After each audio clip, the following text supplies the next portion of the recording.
In the course of this short cycle, I should like to set forth several things connected in the most intensive way with the being of man, the formation of man's destiny, and what might be called the relationship of man in his entirety to world evolution. I shall proceed immediately to the center of this matter by pointing out that the whole evolution of man's being within the realm of earth life is connected not only with what we observe with our ordinary waking consciousness while participating in earth life, but is also connected closely and intensively with what takes place during sleep, from the time of falling asleep until awaking. Doubtless, external earthly culture, external earthly civilization derives its significance primarily from that which man is able to think, feel, and accomplish out of his waking being. Man, however, would be utterly powerless in an external sense unless his human forces were continuously renewed in the period between falling asleep and awaking by contact with the spiritual world. Our spirit and soul being, or as we usually call it in anthroposophy, our astral body and our ego, withdraw from the physical and etheric body when man falls asleep. They enter the spiritual world, penetrating the physical and etheric body again only after awaking. Thus, if, leading a normal life, we spend 1/3 of our earthly existence in the sleeping state, let me read that again. Thus, if leading a normal life, we spend 1/3 of our earthly existence in the sleeping state. If we look back on our earth life, we always join day to day. We leave out of this conscious retrospect all that we experience between falling asleep and awaking. We skip, as it were, all the things contributed by the heavenly realms, by the divine worlds, to our earth life. And we take into account only what is given us by earthly experiences. Yet, if we desire to attain correct conceptions of our experiences between falling asleep and awaking, we should not spurn ideas which diverge from those of ordinary life. It would be naive to assume that the same things occur in the divine spiritual worlds that are occurring in the physical sensible worlds, wherein we dwell between awaking and falling asleep. For on falling asleep, we return to the spiritual worlds, and here things are quite different from things in the physical sensible world. All this must be taken into account most decidedly by anyone wishing to form a conception of man's supersensible destinies. In mankind's religious records we find many strange allusions which can be understood only if penetrated by means of spiritual science. Thus a passage occurs in the Bible which, although known to everybody, is generally too little regarded. "Unless ye become as little children, ye may not enter the kingdom of God." Often such passages are interpreted most trivially. Nonetheless, they are always intended to convey an extraordinarily deep meaning. The knowledge from which is drawn a conception of the spiritual, supersensible, has often been called by me, as well as by others, the science of initiation. We speak of this science of initiation when we look back at what went on in mankind's ancient mysteries. Yet we also speak of the science of initiation, modern science of initiation, if we wish to characterize anthroposophy in its deeper aspects. Science of initiation points, as it were, to the knowledge of primeval conditions, of original conditions. We seek to acquire knowledge concerning that which existed in the beginning, which marked the starting point. All these endeavors are connected with a matter of yet greater profundity, which presently will be envisaged by our souls. If we have fallen asleep on May 16th, 1923, and have slept until May 17th, 1923, we assume that this time has been spent by us in the same way as by a person who happens to stay awake and roam all night long through the streets of some city. We somehow picture to ourselves the experiences of our spirit and soul, ego and astral body during the night, as though similar to the experiences, although in a somewhat different state, of a reveler seeking nightly adventures. Things, however, are not as they seem to us. One must consider that on falling asleep in the evening, or even in the daytime, it really does not matter when, but I want first to discuss the nightly sleep enjoyed by every respectable person, one invariably goes back in time until a phase of life is reached lying at the very beginning of one's earthly existence. Moreover, one goes back even beyond one's earthly existence to pre-earthly life, to that world from which we descended after acquiring a physical body by means of conception. At the moment of falling asleep, we are transported backward through the whole course of time. We are brought back to that moment when we descended from the heavenly realms to earth. Hence, if we fall asleep, for instance, on May 16, 1923, we are transplanted from this state to that period which preceded our descent to earth, and also to that time which we cannot remember because our memory stops at a certain point of our childhood. Each night, if we pass through it in real sleep, we actually become children again with regard to spirit and soul. And just as we can walk in the physical world for 2 or 3 miles through space, so a person can walk at the age of 20 through time for a span of 20 years, thus arriving at a stage before he was a child, when he began to be a human being. We return across time to the starting point of our earth life. Hence, while the physical and etheric body are lying in bed, the ego and astral body have gone back across time to an earlier moment. Now the question arises, if we go back every night to an earlier moment, what happens to our ego and astral body while we are awake? We would not ask such a question unless being aware of this nightly going backward. And at bottom, even this going backward is only an illusion. In reality, our ego and astral body have not emerged, even during our waking daytime consciousness, from the state in which we existed during our pre-earthly existence. If we desire to recognize the truth about these facts, we must grasp the idea that ego and astral body have, initially, no share in our earthly evolution. They remain behind. They stop at the point where we began to acquire a physical and an etheric body. We, thus, even when waking, leave our ego and astral body at the point marking the beginning of our earth life. Fundamentally, we live our earth life only with the physical body, and in a certain way with the etheric body. Our physical body alone becomes old. As for the etheric body, it connects our beginning with that moment at which we happen to stand during a certain period. Let us suppose that someone was born in 1900. His ego and astral body have come to a standstill at the moment of his birth. The physical body has reached the age of 23, and the etheric body connects the moment at which this person entered earth life with the moment experienced by him as the present one. Hence, if we did not possess an etheric body, we would awaken every morning as a newborn babe. Only by entering the etheric body before entering the physical body do we accommodate ourselves to the physical body's actual age. This accommodation must take place every morning. The etheric body is the mediator between the spirit-soul element and the physical body. It is a mediator, forming the connecting link across the years of life. If a man reaches 60 or more years of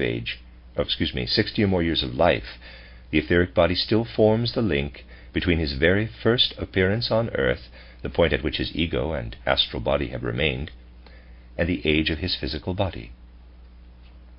Now, you will say, well, after all, the ego is ours. It has aged with us. So also has our astral body aged with us, our thinking, feeling, and willing. If someone has become 60, then his ego too has become 60. This would be quite correct if our everyday ego and our real ego were identical. Our everyday ego, however, is not the same as our real ego. That remains standing at the starting point of our earth life. Our physical body reaches, let us say, the age of 60. By means of the mediation of the etheric body, the physical body reflects, corresponding to the respective moment at which it is living, the mirrored image of the real ego.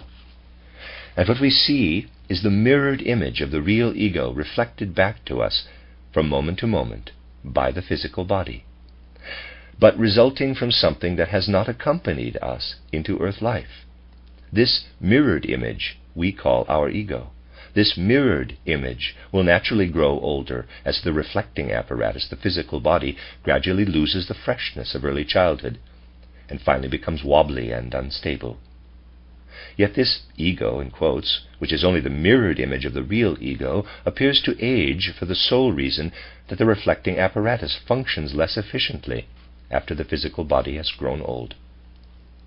Like a perspective, the etheric body stretches from the present moment to the real ego and astral body, both of which do not descend into the physical world. You can imagine that these facts shaping human earth life must acquire a special significance at the moment of human death. The physical body is the first that we discard in death. This body, however, is the one that determines our earthly age. In discarding this body, what do we retain? Primarily that which we have not carried with us into earth life, but which we have filled with all the experiences of earth life, the ego and astral body. They have, as it were, stood still at the starting point, yet they have always looked at that which the physical body, helped by the etheric body, has reflected back as a mirrored image. Thus, in passing through the portal of death, we stand at our life's starting point, not filled, however, with what we carried within us when descending from the spiritual world, but filled with what was reflected back to us during earth life as the mirrored image of this earth life. With that we are filled to the brim, and this fact engenders an especial state of consciousness at the end of earth life. This especial state of consciousness at the end of earth life can be comprehended only by someone who, endowed with imaginative, inspired, and intuitive knowledge, is able to see that which generally remains unconscious, that which man experiences between falling asleep and awaking. Then one recognizes how man during every night retraces the life of the past day. One person does it faster, another slower, in 1 minute or 5 minutes. Concerning these things, however, time conditions are entirely different from those of ordinary outward earth life. If we are gifted with supersensible knowledge, we may take a look at what is experienced by the ego and the astral body. You may then actually, by going backward, recapitulate what you have experienced in the physical world since waking up in the morning. Every night we repeat the experiences of the day in reverse order. Every night we first recapitulate the experiences we had just before going to sleep, then the preceding hours, then those lying back still further, and so forth. Having passed in review, in reverse order, all the day's events, we usually awaken after arriving at the moment when we started in the morning. You might make the following objection: but people are sometimes awakened by a sudden noise. You must consider, however, that time may elapse in different ways. For instance, someone goes to bed at 11 in the evening, sleeps quietly until 3 in the morning, and having recapitulated in reverse order all that he experienced during the past day until 10 in the morning, is roused by a sudden disturbance. In such a case, the rest of the time can be retraced very rapidly in the last few moments before waking. Thus, events that have stretched themselves out over several hours may, in such a case, be passed through again almost instantly. The conditions of time change in the sleeping state. Time may be completely compressed. Hence we may truthfully say that the human being during every period of sleep passes through, in reverse, what he has experienced during his last waking period. He recapitulates the events not only by seeing them before him, but also by interweaving his experiences with a complete moral judgment of what he did during the day. The human being, as it were, is summoned to judge his own state of morality. And when, on awaking, we have finished this activity, we have passed something like a world judgment on our worth as human beings. Every morning, having experienced in reverse what we did during the day, we appraise ourselves as a being of greater or lesser worth. This description conveys to you what man's spirit and soul element undergoes unconsciously during every night. That is, during 1/3 of our earth life, if spent in a normal way. The soul passes through life in reverse, only somewhat faster, because merely 1/3 of our earth life is taken up by sleep. After our physical body has been discarded in death, the part called by me in my writings etheric body or formative force body gradually separates itself from the ego and the astral body. This separation takes place in such manner that the human being, having passed through the portal of death, feels his thoughts, heretofore considered by him as something inward, becoming realities which acquire ever greater expansion. 2, 3, or 4 days after his death, man has this feeling: fundamentally I consist of nothing but thoughts. These thoughts, however, are driven asunder. The human being as a thought being takes on ever greater dimensions, and finally this whole human thought being is dissolved into the cosmos. But the more this thought being, that is the etheric body, is dissolved into the cosmos, the more arise experiences derived from other sources than ordinary consciousness. Essentially all that we have thought and visualized in the waking state is scattered 3 days after death. This fact cannot be evaded by hiding our heads in the sand. The content of conscious earth life has vanished 3 days after death. But just because the things seemingly so important, so essential during earth life are dissipated within 3 days, there arise from the depth memories of that which could not come forth until now, memories of what we always experienced at night in a preliminary way, between falling asleep and awaking. As the waking life of the day is scattered, dissipated, our inward depth sends forth the sum of experiences undergone by us during the night. These are none other than our daytime experiences, but passed through in reverse order and acquired in every detail by means of our moral sense. Let me read that again.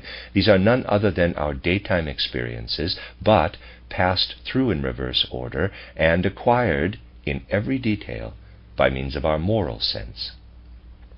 You must remember that our real ego and our real astral body are still standing at life's beginning, whereas the mirrored images that we have received from the physical body, regardless of its age, now flutter away with the etheric body. What we had not looked at in the least during earth life, our nightly experiences, now come forth as a new content. Therefore, we do not really feel as if our earth life were ended until 3 days have passed and brought about the scattering of our etheric body. If someone dies, let us say on May 16, 1923, he seems to be carried to the end of his earth life by the arising from nocturnal darkness of his nightly experiences. At the same time, he is seized by the tendency to go backward. Hence we pass again through the period spent by us, night in, night out, in the state of sleep. This amounts to about 1/3 of our earth life. The different religions describe this stage of existence as purgatory, kamaloka, and so forth. We pass through our earth life just as we passed through it unconsciously in successive nights, until our experiences have gone back to its very beginning. The wheel of life, ever rotating, must again return to its starting point. Such is the course of events. 3 days after death, our daytime experiences have fluttered away. 1/3 of our earth life has been passed through in reverse, a period during which we can evaluate in full consciousness our human worth. For what we have passed through every night unconsciously rises into full consciousness once the etheric body has been discarded. In ordinary life, we can conceive only of paths leading through space. Space, however, has no significance for the spirit and soul element. It is significant only for the physical sensible. When reaching the spirit and soul state, we must also conceive of paths leading through time. After death, we must go backward across the whole span of time traversed by our physical body, since breaking away, as might be said, from the heavenly realms. Actually, we go back thrice as fast, because the time is balanced through the experiences undergone by us every night. Thus, we return anew to the starting point, but enriched by all that we experienced as physical beings, enriched not only by what remains as a memory, for what flew away with the etheric body still remains as a memory, but also by the judgment passed unconsciously each night out of our full human nature on our worth as human beings. Thus, depending on the kind of life lived by us, we sooner or later enter again, approximately after several decades, into the spiritual world whence we had departed, but departed only inasmuch as our consciousness was concerned. Actually, we have stood still at the starting point, waiting until the physical body's earthly course would have been fulfilled, so that we might return again to what we were before birth, respectively before conception. In describing these things, especially in public, we must beware lest people be shocked by such unusual concepts. Speaking metaphorically, it could be said that we advance after death. In reality, however, we retrace our steps after death. We live our life in reverse. Time, as it rotates, returns to its starting point. The following might be said: the divine world remains where it stood at the beginning. Man but bursts out, wanders out of the divine world. Then he comes back to it, bringing with him all that he conquered while dwelling outside of the divine realms. Then in its turn comes life. After returning once more to the spiritual world, enriched not only by conscious but also by unconscious earth life, after quote-unquote becoming as little children, who stand again within the heavenly realms, we pass into a kind of life that might be described in this way. Now the human being beholds what he really is. Just as he perceived with his ordinary consciousness the plants, stones, and animals among whom he dwelt on earth, so he now perceives his new surroundings. What I am describing is the life after death. Here man sees himself surrounded by human souls, who, having died or not yet having been born, undergo no earthly experiences, but those of the divine world. Moreover, he perceives the higher hierarchies, such as the angels, the archangels, the exousiae, and others still higher. You know these names and their significance from my occult science. The human being gathers experiences in this purely spiritual world. I could characterize these experiences by saying it is as if the human being were carrying his own being into the cosmos. What he experienced during the waking earth life, during the nightly unconscious earth life, he now carries into the cosmos. It is needed by the cosmos. While standing amidst earth life, we judge the whole surrounding cosmos, sun, moon, and stars, only from a terrestrial viewpoint. As astronomers, we calculate the movement of the sun, of the planets, the latter's relationship to the fixed stars, and so forth. This entire astronomical scientific method, however, could be compared to the following procedure. Suppose that a man stood here and a tiny being, for instance a ladybug, observed him. Then this tiny creature would found a science, and, quote, association of ladybugs for the study of mankind, unquote, would observe how man comes to life. Parenthesis, I presume that ladybugs too have a certain lifespan. Parenthesis. This association would observe what happened to man, would investigate all the phenomena backwards and forwards. One thing, however, would be ignored, that the human being eats and drinks, thus renewing his physical being again and again. The ladybugs would believe that man is born, grows by himself, and dies by himself. They would not be able to recognize that man's metabolism must be renewed from day to day. As an astronomer, the human being behaves somewhat similarly in regard to the world.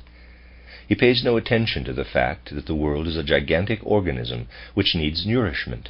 Otherwise, would the stars long ago be scattered in all the directions of universal space, and the planets would have deserted their orbits. This gigantic organism, in order to live, needs a kind of nourishment that must be received again and again. Whence comes this nourishment? Here we encounter the great questions concerning man's relationship to the universe. It is simply stupendous how much physical science can prove. Only, somehow or other, these proofs have little meaning. People who have been told that anthroposophy contradicts ordinary science in many things are inclined to believe that this ordinary science can prove anything in the world. This is true and not denied by anthroposophy. Science can prove anything in the world. only things happen to be constituted in such a way that in certain cases these proofs have nothing to do with reality. Let us suppose that I could calculate how the physical structure of the human heart changes from one year to the next. Then we might say a man of 33 will have such and such a heart structure. At 34 he will have a certain heart structure. At 35 he will have still another heart structure, and so forth. Having made these observations over a period of 5 years, I calculate how the heart structure of this man was constituted, let us say 30 years ago. This can be done. Now the whole physical structure of the heart lies before me. I can also calculate how it was constituted 300 years ago. Here, however, arises a slight difficulty. 300 years ago this heart did not exist, and could therefore have had no physical structure of any kind. The calculation was absolutely correct. We can prove that the heart was constituted 300 years ago in such and such a way, only it did not exist. We can also prove that the heart will be constituted 300 years later in such and such a way, only then it will have ceased to exist. But the proofs are completely infallible. Geology can be handled today in the same manner. We can calculate that a certain layer of the soil indicates this or that fact. Likewise, we calculate how everything was 20 millions of years ago, or will be 20 millions of years later. The proof clicks with marvelous accuracy. Only the earth did not exist 20 millions of years ago. It is the same as with the heart. Neither is the earth going to exist 20 millions of years later. The proofs are flawless, but have nothing whatever to do with reality. This is how things actually are. The possibilities of being deceived by physical life are immeasurably great. We must be able to penetrate spiritual life if we desire to gain a standpoint from which the physical world can be judged. And now let us go back to that which was to be elucidated by this digression concerning proofs that have no point of contact with reality. Let us go back to the moment after death, as I characterized it, and observe how the human being adjusts his life to the world of spiritual facts, spiritual beings. He brings into the spiritual world what he has experienced on earth while waking and sleeping. Just consider that these experiences are the nourishment of the cosmos, that they are continuously needed by the cosmos in order to live on. Whatever we experience on earth, in the course of an easy or hard life, is carried by us into the cosmos after death. We thus feel how our being as man is dissolved into the cosmos to furnish its nourishment. These experiences undergone by man between death and a new birth are of overwhelming grandeur, of immeasurable loftiness.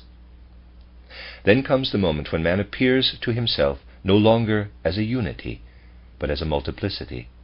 He appears to himself as if some of his virtues and qualities moved, as it were, toward one star, others toward a different star. Now man perceives how his being is scattered out into the whole world.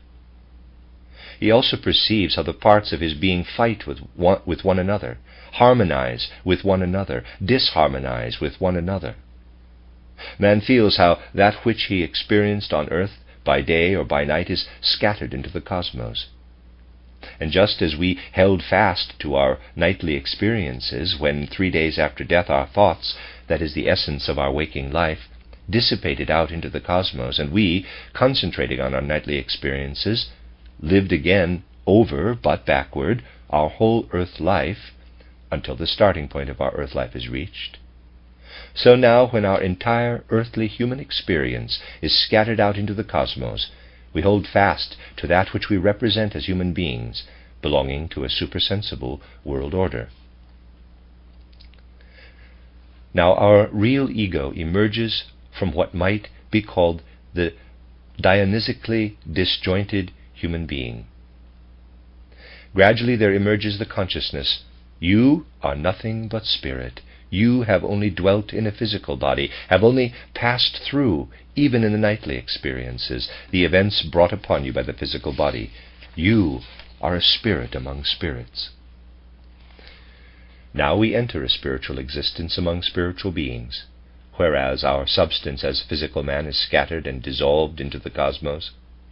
What we passed through here on earth is divided and given to the cosmos, so that it might nourish the cosmos and enable it to live on, so that the cosmos might receive new incentives for the movement of its stars, the sustenance of its stars.